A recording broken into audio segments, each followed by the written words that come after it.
Communication is key in any relationship. The lack of skills and ability to express your emotions and solve a problem in a constructive way can cause misunderstanding, emotional distance, and unfulfilled relationships. Today we're going to talk through the first 5 of 10 communication skills that help save our marriage and will take your relationship to the next level. Let's dive right in.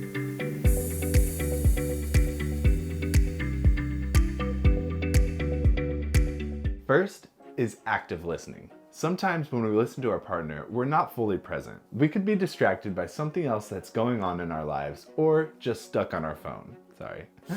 In normal conversations and when conversations get heated, it's common for anyone to find themselves in a dynamic of patiently waiting to chime in with a thought while the other person is speaking. Instead of taking it all in and then responding afterwards, we respond with a defensive statement or a reaction.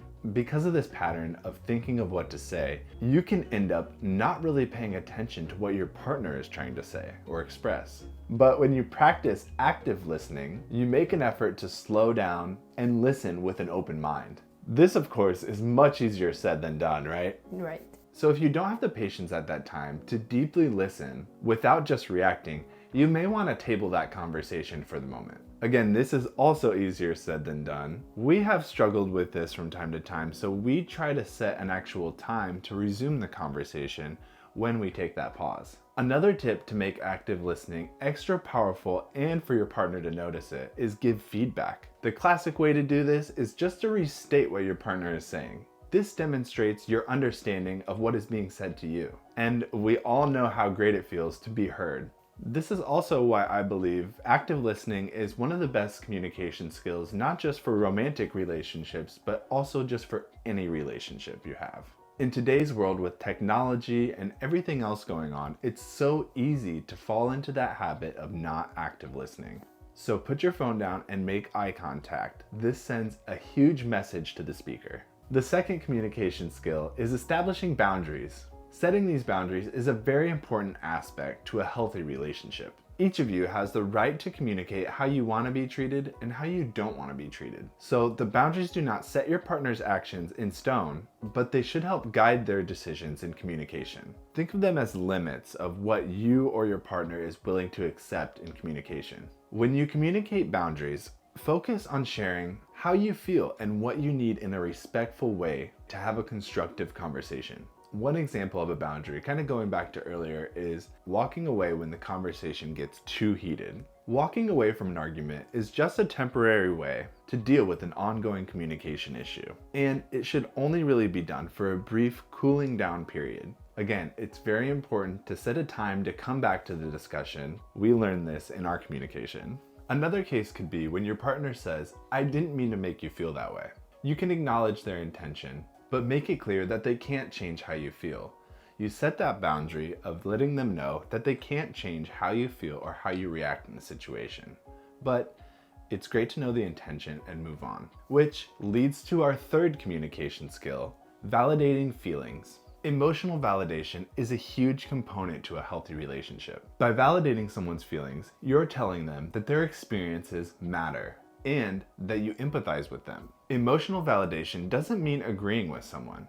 You don't have to see eye to eye on every topic. It just means that you accept their right to have those feelings. On the other hand, emotional invalidation is when you reject someone's right to have their feelings, which makes a person feel judged or ignored. So why is this important? Well, in relationships, emotional validation is an important way for you to make your partner feel seen, and it also helps them affirm their sense of self. It shows them that you care about their experiences, and it helps your partner feel secure and understood. Getting validation from loved ones help people understand that their emotions matter, and it can positively impact their well-being, their self-esteem, and mental health. Listening to your significant other and giving them your support and attention also shows emotional intelligence, and it helps deepen your emotional connection. This means avoid problem solving, which was something that was really difficult for me in the early years of our relationship and marriage.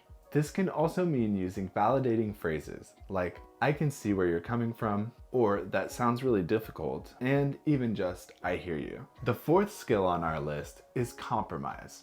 Finding compromise is essential for effective communication and healthy relationships. It involves finding a solution that meets your needs and your partner's needs and desires. So be open to compromise. Listen to your partner's ideas and needs, and be flexible in your own ideas and desires.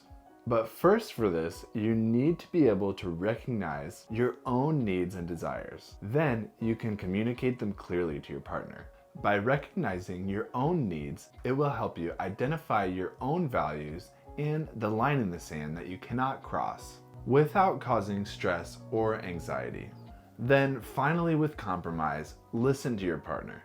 We have already expressed this as an important skill, but it really needs to be practiced here with compromise. Number 5 is simple, but it can be the most difficult from time to time. At least it was for me. Be aware of your tone. How we say something can be just as important as what we're saying. Our tone of voice can convey a lot of information, such as our emotions or attitude. A sarcastic or critical tone can sometimes come across as hostile, even if we don't intend it to.